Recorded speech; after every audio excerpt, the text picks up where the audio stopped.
and welcome to 100 Gems podcast. And today we got our very own Mr. Ed Hennings, who's doing the thing, y'all. Listen, and before I get to going any further, I want to just introduce him right away so that we can get this party started, y'all. Hey, Ed, man, come on in and tell us a little bit about yourself. I'm a serial entrepreneur. First of all, man, I started a barbershop and beauty salon, which is my first business about 6 years ago. I since then sold it, but I started a trucking business after that, wrote a couple of books.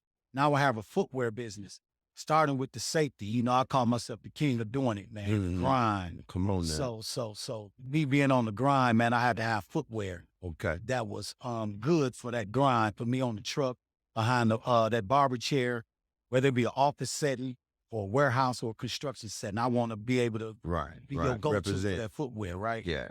And that's what it's all about, man. And before that, I'm from Milwaukee, Wisconsin. I spent 20 years in prison before all of that. All right. So Speaking I had to of, turn it around. yeah, speaking of, I got a list of questions, and I just believe they're gonna dive in to who Ed Hennings is No doubt. and where he come from and how he do things. So I want to start from the beginning. What was the moment that sparked the idea for your shoe and boot line, Oh, man, Mr. Ed? that's a good question. My woman, man, she owns a clothing store Okay. here in the mall here in Wisconsin. And, you know, with me running the trucking business, it was doing pretty good. But I said, it's something else that I need to be doing so I can make that money in your sleep. Right. As an entrepreneur, you always trying to level up. No doubt. So she came up with the suggestion of shoes. And she was thinking as in starting my own shoe store, selling other brands of shoes. Mm-hmm. And then another conversation I had with a person in Houston, and they said, well, that's a great idea because men are looking for shoes, but stay in your lane. Mm-hmm. And my lane is all about getting up every day and Right. getting on that grind. Right. So that was the coming together of a suggestion, starting a shoe business and my real lifestyle of being on that grind every day behind that chair in that truck out here stomping on in the trenches. That's what's happening. I can relate to that too, Mr. Harris, because in a lot of ways, I know when I got on my grind, my grind it was just a different route. No doubt. However, it fit me. Yeah, You no know, doubt. Exactly. and man, it worked out so well. And I'm sitting here today, hanging out with Mr. Ed Hennings, and there's a number of other really good men. We gonna keep it moving. Having owned a barbershop and beauty salon right out of prison, can you share what challenges you faced entering the entrepreneurial world and how you overcame? That's another, man, you got some good ones. Let me say this. The challenge that I faced was because when you by yourself, cutting hair or doing any endeavor, all you have to rely on is you. Right. Right. You know you gonna be on time. You know you gonna go the extra mile. You gonna put that work in to see that these things happen. Mm. But when you become an entrepreneur, now you turn into a talent scout. Yeah. So you come with delegating some of those things that you used to do by yourself to other people. Yeah. So Yeah. now Yeah. you got to develop an eye for talent. Yeah. So I had to transition from being that I do it type person to finding people that can carry out that vision Yeah. with you. Yeah. Yeah. That's something right there, Ed. That was another thing, man, because I was solo, you know. As a real I know, estate, I'm gonna get it done. Yeah, I'm gonna get it done. I know, as a real estate agent, more all everything is just about what I did, even when I hustled. Yeah. I was solo, you know what I Yeah. mean? But when I came back over, when God brought me back over into the main street, into the doubt. real world, he said, you're going to have to deal with some folks. Yeah. You're going to have to work with some people. That's right. You know what I mean? And man, that right there is so important. And you can ask any real entrepreneur. We always looking for good help. Always looking, man. We always looking for good help. like Puff Daddy, always looking for the next one. That's right. I'm talking about, man. But yeah, Go Time Trucking has been in operation for 5 years now. Yes, sir. That's high. What strategies have you employed to ensure its success in this competitive trucking industry? What I've learned is, once again, it goes back to that work ethic. Mm-hmm. I know a lot of people that do the same thing that I do, but their work ethic ain't where it needs to be to take their business to the next level. And that has been true in everything that I've done. That's been my way of separating myself from the pack. In anything that I do is outworking people. And it was no different in trucking, man. When guys wasn't, see, a lot of people get a trucking business and they're not prepared to say, well, if such and such driver don't show up today, that truck don't go out. If such and such driver don't show up today, Ed Hennings got to be prepared to jump in it and get that job done. Yeah. And, you know, even if you start out that way, so many people have gotten to the point where they get spoiled. I'm not getting in that behind the wheel of that truck no more. Well, if you ain't on that level and you can't sustain through that, then you're going to have to get on that truck. You're going to have to get on that. Or your business going to fail. Right. So you see a lot of businesses fail because ownership is not prepared to do whatever it takes to keep the business going until they can pull somebody else back in. You know, that's one of the things about being an entrepreneur, Mr. Hayes, is that a lot of folks don't understand our sacrifice. Yeah, they don't. You know what I'm saying? Yeah. They don't know what's going on behind the scenes. That's right. And here it is, you know, it's just so fortunate to have, you know, somebody like Mr. Hennings coming on to share what's going on behind the scenes. No doubt. You know, you got to have that grind. You do. You got to have that ethics. Yeah. That's something that's been on my mind big time, Mr. And it's almost like you in a lot of ways speaking to me, saying, you know, because I'm serious, man. I be looking like I can do so much more. Right. Right. You know what I'm saying? Right. You know, and you have to do so much more. You do. You know what I mean? But you reap the benefits. That's right. You That's reap right. the benefits It from definitely that, pays man. off. Yeah. Writing a book is a significant achievement. Writing two is even more. So what motivated you to become an author, and what are the core messages you wanted to convey through your books? Yeah.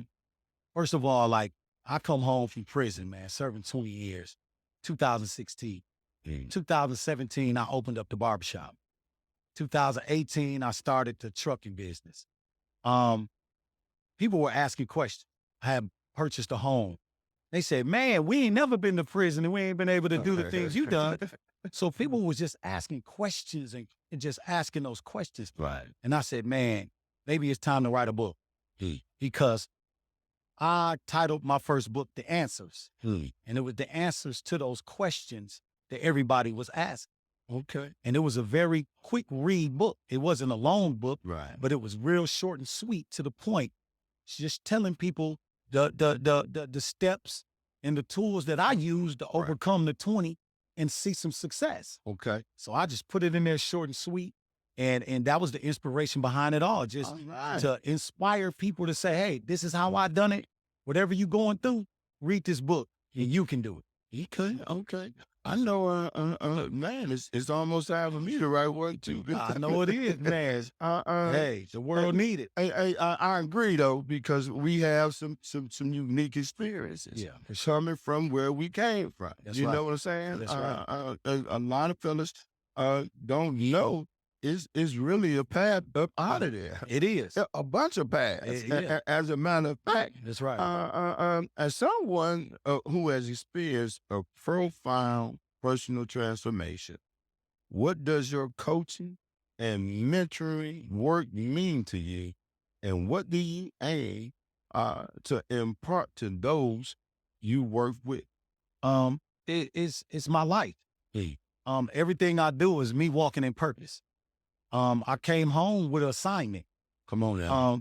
I had an assignment because when I was sitting in a holding cell and the jury was gonna decide, was I gonna ever be free again? Because I was facing life. Right. So once they came back with the verdict, I had already made a promise that if I got a second chance, I wouldn't need a third. Come on with it, my brother. That I would do the things to inspire and motivate people from where I come from. Right. So when it came back with a guilty verdict of a lesser offense, I knew then I got a debt. Yeah. Yeah. I got an assignment. Yeah. And it began while I was in, not when I got out. Right. I seen why I was in there. Exactly. I seen the people that I wanted to inspire right there in front of me. Yeah. So it cleared right up, right away. Like okay. Yeah. Right now, I gotta say, I had my experience as well up in there. And it was a great preparing ride. It definitely. You know, I'm talking about, and that's what I did. It was the latter part, of course. No doubt. It took me a little while. Sometimes it takes a minute. It took me almost one no chance. Everybody don't wake up at the same time. Yeah. All right. Can you talk about a particular moment or lesson from your time in prison that has profoundly influenced the way you approach business in life today? I have to say the walking in the courtroom, man, and seeing your mom, seeing your brothers and sisters, your kids, and right then that lit a fire under me. Right. That I'm talking about the flame is still hot today, but I knew at that point that I was gonna give it everything I had. Yeah. I looked at my life and I said, everything that I've given 100% to, I accomplished it. It's the stuff I kind of have, excuse my language, half-assed. You know, I didn't accomplish that. But everything that I've given my all to, I achieved it. Yeah. So I said, from here on out, I'm going to give it everything I got, because when I leave here, I'm leaving here on E. Yeah. You ain't taking nothing we with ain't taking nothing with us. You laying in the bed all the time. Yeah. What, you resting up to die? You ain't taking that with you. That's to be used right here. Yeah. So my perspective on that is, man, I'm going everything I got to the day I leave, and that's what it's been. Right on. Just to piggyback on some of that, I was looking at this. You know, I'm a news junkie. You know what I'm saying? Political, all that. Okay. And this one guy, Ari, he had on an up and coming comedian, a young lady, and she was talking about how she got. She said, well, what I did was I knew I was going to fail a bunch of times. Right. You know, until I got it right. You know what I mean? And I understand that. Yeah. But I also know if you keep at it. Don't give up on your work.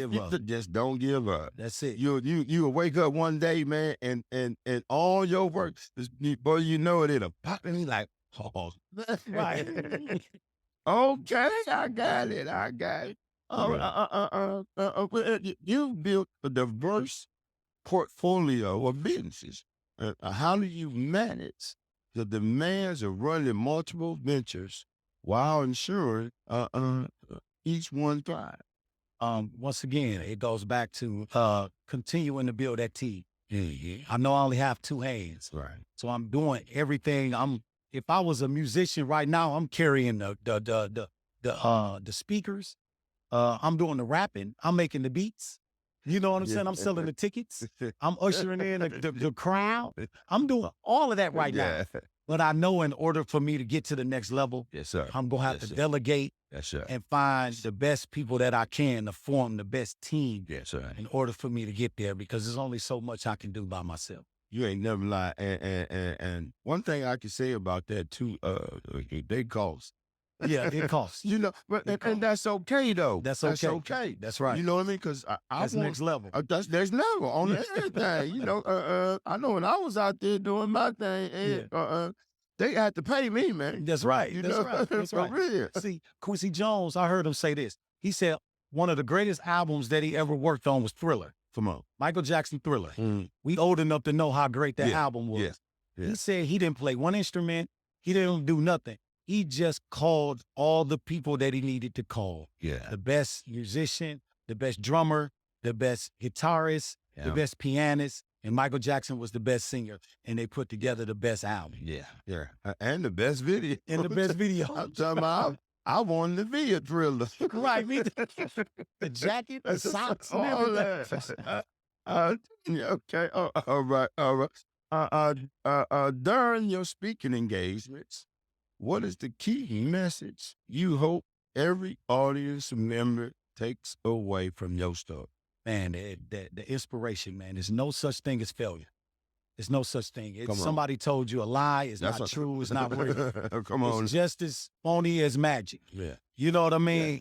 Failure is not real. Right. You can't fail. Mhm. You can quit. Yeah. As we said Yeah. previously, you can give up. Yeah. But you can't fail. Yeah. If you stick with something hard enough and long enough, Yeah. you're Yeah. gonna get You it. gonna get it. You gonna get it. Yeah. No doubt about it. But if you don't put the work in and the Yeah. time in, you're not gonna make it. Yeah. But if you're willing to put the work in the time, you can't fail. You can't fail. You can't fail. You can't. You can't. When you, I gotta tell you, people wouldn't have, for some of my guys from the day, they would see me out there, man, you know, doing my thing, and they didn't understand that I didn't have no time to sit back and chop it up with you like we used to. That's right. And, you know, as a matter of fact, Right. that was holding me back. That's what's holding me back. Exactly. Yes, I didn't call on to my thing. That's right. You know what I'm saying, man? You know, and they would be driven because every time they see me, I had a tie on at that time. That's right. I'm talking about I stayed in it. That's you know, right. I'm Yeah. almost slapping the tie. Man. You know what I'm saying? Really. All right, we just coming on, looking back on the past 2 decades. What would you say has the key factor or philosophy that has guided your incredible journey from incarceration to successful entrepreneurship, my brother? I would, once again, man, it's very simplistic. It's not anything that's like this big formula or this big thing, man. It's just, once again, believing in yourself. Come on. Benjamin Franklin said that men die at 25. We just wait to 75 to bury. So for 50 years, you really dead. Yeah. You know, because Right. you done lost your dreams. Right. You done lost your goals. You done lost your confidence. You Right. don't believe in yourself. Right. You just existing. Right. You're not really living. Right. So once I got my dreams back and I start dreaming big, Come on. bigger and bigger and bigger. And I know that's your lifeline, Yeah. your dreams. Your dreams. So that's the push of everything is keep dreaming, man. Yeah. Cause thinking small ain't gonna do you. No. Nothing great gonna ever come from thinking Come small. on with it. That small thinking, I want a corner store, I want a I barbershop. want to change. Man, that was grandmama and granddaddy's time. Yeah. You yeah. gotta think bigger. Yeah. What and that's the thing. We can think bigger now. We can. I'm talking about, man, we have access to it. You know, before the mom and pop back then, that's right. all they had access to. I'm gonna make an announcement right here. Come And I on with just it. talked to Pastor about this. I started my shoe business a year ago. Yes, sir. Just this week, I just signed a contract. I'm onboarding with a company, 700 employees to be the provider of safety shoes. Right now, that's high. 700 That's employees high. 5 times a year Yes. on average. Yes, that's high. Now people looking at, man, your shoes popping at the stores, they Mm. popping.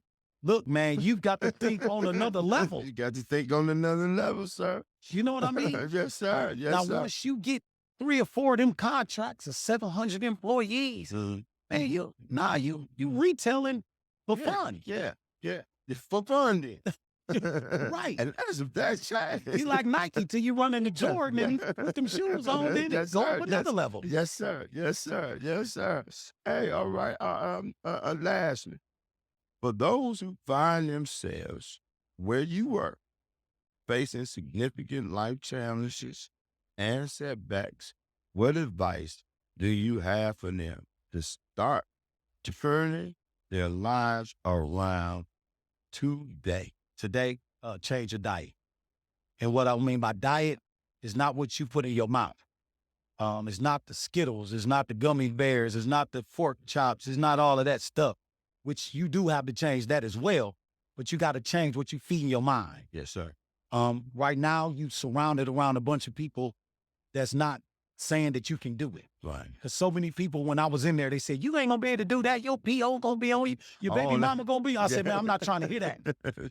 I heard that. I'm too. finna go find the book that say, Yeah. man, I was in this situation. My mama left me for dead and I came back. Yes. I Yeah. read all them stories. I didn't surround myself with the Right. guys that was oh, your baby mama gonna do this Yeah, and do yeah, that. yeah, No, yeah. man, I'm not trying to hear none of that. I'm None not of putting that. that on my plate. Right.